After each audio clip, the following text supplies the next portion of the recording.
दर्शकों, एक बार फिर से मैं रामेंद्र कुमार द्विवेदी आप सबका हार्दिक स्वागत करता हूं। आज हम अपने राष्ट्र प्रेम के लिए कुछ ऐसे बात करना चाहता हूं जो इस समय एक उभरता हुआ विषय है और इस पे सदा ही चर्चा होती रहती है। कौन राष्ट्र भक्त है और कौन जो है वो राष्ट्र विरोधी विचारधारा का है। तो हम देखते हैं कि राष्ट्रभक्ति या राष्ट्र प्रेम किस प्रकार से हम इसको समझें कि ये हमारी जो भावना है या हमारा जो कार्य है, जो हम काम करते हैं, जो हमारा कर्तव्य है, वो अपने देश के प्रति है या विश्व के प्रति है या अपने स्वयं के स्वार्थ के प्रति है। हमको ये समझना अति आवश्यक हो जाता है कि कौन लोग देशभक्त हैं और कौन लोग देश के विरोधी हैं या जो राष्ट्र भावना से ओतप्रोत नहीं है, जिनमें कोई कमियां हैं या जो राष्ट्र भक्तों में दोष देखते हैं और इस तरह से वो फिर अपना राजनीतिक क्रम चलाते हैं। दर्शकों, आपको ये राष्ट्र भक्ति की बहुत सारी बातें आपको खुद भी पता होंगी। आपने बचपन में उनको पढ़ा भी होगा, उनके नाम भी पढ़े होंगे, कौन कौन हमारे देश में जो राष्ट्र भक्त रहे हैं, जो नायक रहे हैं, क्रांति के नायक रहे हैं, जिन्होंने अंग्रेज़ों के विरुद्ध हथियार भी उठाए हैं और बातचीत से और भाषण से भी उन्होंने अपना विरोध प्रकट किया है और अन्याय को न सहते हुए उसका प्रतिकार किया है। ऐसे भी नेता रहे, ऐसे भी वक्ता रहे हैं। जब हम अंग्रेज़ों की दास्तां में जकड़े हुए थे, उस समय हमारे देश में इसकी अति जो है भावना ऐसी जागृत हुई, जो राष्ट्रभक्ति के नाम से हम उसको जान सके, ऐसी जागरूकता हमारे अंदर आई। तो अंग्रेज़ों का जो हमने जो संघर्ष किया, उन्होंने जो हमको यातनाएँ दी, लेकिन ऐसे जागरूक और महान पुरुष उस समय भी हुए थे, जो हमारे देश के प्रति अटूट श्रद्धा, भक्ति और प्रेम रखते थे। तो आप देखेंगे कि जो हमारी एक स्वतंत्रता है, जिसमें अभी वर्तमान सरकार ने कोई लक्ष्य भी बनाए हैं और उस पे वो काम भी कर रही है, और जो हमारे देश के महान शहीद, बलिदानी, त्यागी और राष्ट्रभक्त हुए हैं, उनके सम्मान में भी सरकार जुटी हुई है। तो ये एक बहुत अच्छा कदम है, लेकिन हमको ये पता होना चाहिए कि वास्तव में राष्ट्रभक्ति हमें किस ओर ले जाती है और हमें कहीं ऐसा तो नहीं कि हम उसको समझ नहीं पा रहे हैं और हम भटकाव की दिशा में आगे बढ़ते रहे हों। तो हमें ये बिल्कुल समझना चाहिए, इस विषय में विचार करना चाहिए कि ये हमारे लिए राष्ट्रभक्ति क्या है। और इस समय जो हर एक आपने टीवी डिबेट में इसमें बहुत सारे ऐसे प्रसंग होते हैं जिसमें चर्चा की जाती है कि कौन राष्ट्रभक्त है और कौन राष्ट्र का भक्त नहीं है या उसका कोई धुर विरोधी है, ऐसा भी चर्चा होती है, इसका हम सुनने में आता है। तो हमारे देश के जो जाने माने राष्ट्रभक्त हैं, उनमें बहुत से नाम हैं जो आप लोग अच्छी तरह जानते हैं, लेकिन फिर भी जैसे हम एक क्रांतिकारी जो थे वो भी राष्ट्रभक्त थे, देशभक्त थे, जिन्होंने हंसते हंसते अपने देश की स्वतंत्रता के लिए, जनता की हित भलाई के लिए और एक स्वतंत्र जीवन जीने के लिए और अपनी विचारधारा को, अपने देश की संस्कृति को बचाने के लिए उन्होंने अपने प्राणों की आहुति दे दी। और इससे बड़ा बलिदान और क्या हो सकता है। कितने बड़े बड़े नाम उसमें रहे हैं जो हमें उस युग की याद दिलाते हैं, जब वो कैसा समय रहा होगा, क्या परिस्थितियां रही होंगी, कैसे उनका जो स्वतः आंतरिक विवेक जागृत रहा होगा, राष्ट्रभक्ति उनकी जागृत रही होगी, या किसी से प्रेरणा लेकर के बहुत से जो महान पुरुष थे वो अपने कार्य और व्यवसाय को छोड़ करके, नौकरियों को छोड़ करके और अपना व्यापार व्यवसाय छोड़ करके, पढ़ाई भी छोड़ करके वो अपनी देश को जो स्वतंत्र कराने के लिए राष्ट्रभक्ति से अचानक वो उनमें परिवर्तन देखा गया है पूरी घटनाओं से, और वो राष्ट्रीय भक्ति से ओतप्रोत होकर के राष्ट्र के जो विरोधी थे, जो राष्ट्र की संस्कृति को और उसके व्यवस्था को कुचलना चाह रहे थे, मर्दन करना चाह रहे थे, उनके विरोध में वो लोग खड़े हुए और उन्होंने अपना जो है बलिदान किया, अपना शरीर दिया, अपने प्राणों की आहुति दी। लेकिन हमारी जो राष्ट्र है उसको बचाए रखा, उसको अक्षुण्ण रखने का भरसक प्रयास किया है। बड़े बड़े नाम इसमें आते हैं, लाल, बाल, पाल, ये भी जो अटूट महान पुरुष थे, जो इस देश को जनता को जो है वो जगाते रहे हैं और उन्होंने बहुत अत्याचार भी सहे हैं, लेकिन उन्होंने कभी अपनी विचारधारा को, अपनी राष्ट्रभक्ति को कमतर नहीं किया, वरन उसमें वो सतत वृद्धि करते चले गए। आज का युग भी ऐसा बहुत आप देखते हैं, बहुत सी डिबेट्स होती हैं टीवी पर और बहुत सी बातें ऐसी होती है जिसमें ये कहा जाता है कि यह सत्ता पक्ष की पार्टी ही जो है वो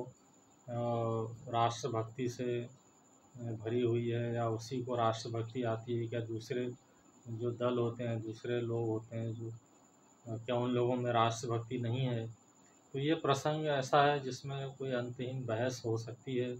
या इसे समाप्त भी नहीं किया जा सकता, क्योंकि अपने अपने तर्क होते हैं, अपना अपना एक सोच का तरीका होता है, एक विषय जिस पर वो बहस करना चाहते हैं, वो अपने अपने जो है विचारों के अनुसार, अपने अपने स्वभाव के अनुसार और अपने अपने जो सिद्धांत हैं, पार्टी के भी सिद्धांत होते हैं, उनके अनुसार भी वो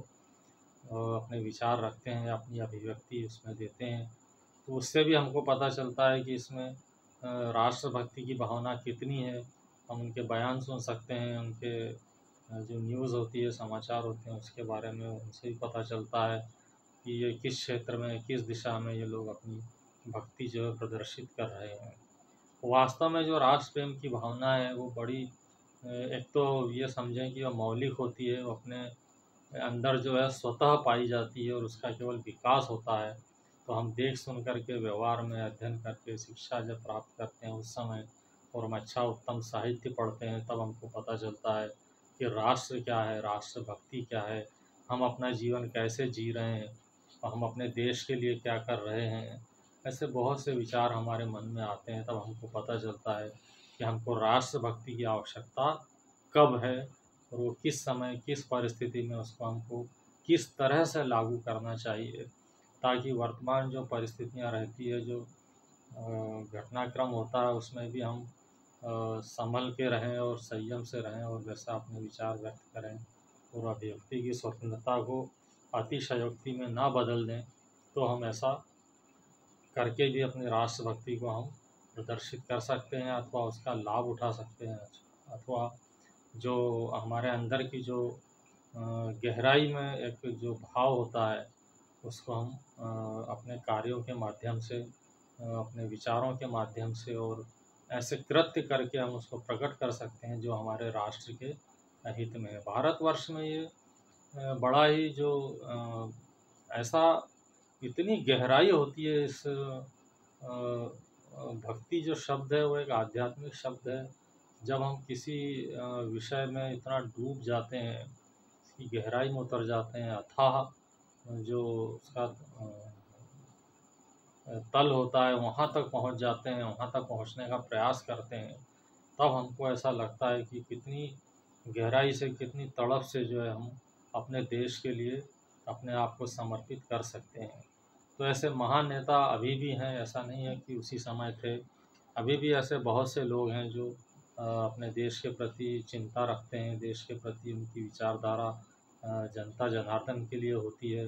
अपनी संस्कृति के लिए होती है, अपने राष्ट्र में। आपने देखा, ये सुना होगा कि भगवान राम जब अयोध्या से वनवास के लिए जब उनको भेजा गया था और अपने पिता की आज्ञा के पालन के लिए उन्होंने वन का शासन स्वीकार किया था, वन का राज्य उनको दिया गया था और वो 14 वर्ष के लिए वनवास गए थे और उनके स्थान पर उनके अनुज भरत ने जो है वो राजपाट संभाला था। लेकिन उनमें अपने भैया के प्रति, भाई के प्रति और अपने जो अयोध्या क्षेत्र है, जो उनका राष्ट्र था, उसके प्रति उनकी अनन्य भक्ति थी। तो उन्होंने जो उनका अधिकार था भगवान राम का, तो उन्होंने उसी को स्वीकार किया और उन्होंने कभी भी राज सिंहासन पर बैठना स्वीकार नहीं किया था,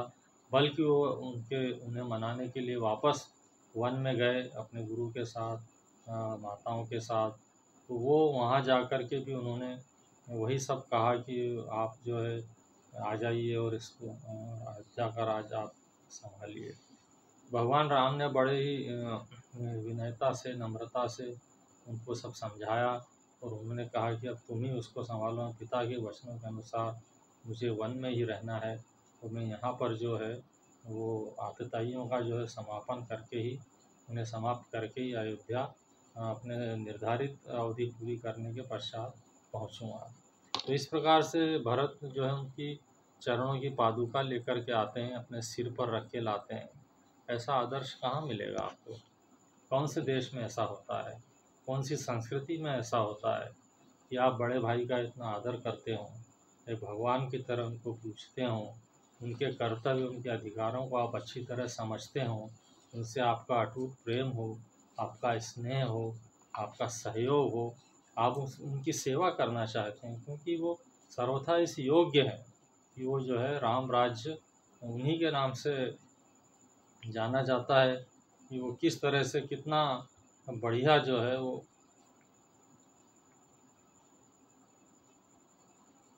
शासन करते थे और किस प्रकार से वो उसको प्रजातंत्र को उन्होंने एक राजा होते हुए भी किस तरह से जनता का पूरा ध्यान रखा था। तो ये इसमें कोई ऐसा नहीं है कि ये सब यूं ही हो जाता है। भगवान राम जब गए थे तो उन्होंने अपनी अयोध्या की माटी साथ में लेकर के गए थे और वो सतत उसकी पूजा करते थे। उनको जन्मभूमि बहुत प्यारी थी और वो सदा उसका चिंतन करते थे और उसकी उज्ज्वल भविष्य की कामना करते थे, और साथ ही वो जनता के प्रति अटूट प्रेम, अगाध श्रद्धा और उनके मन में स्नेह था, एक करुणा थी,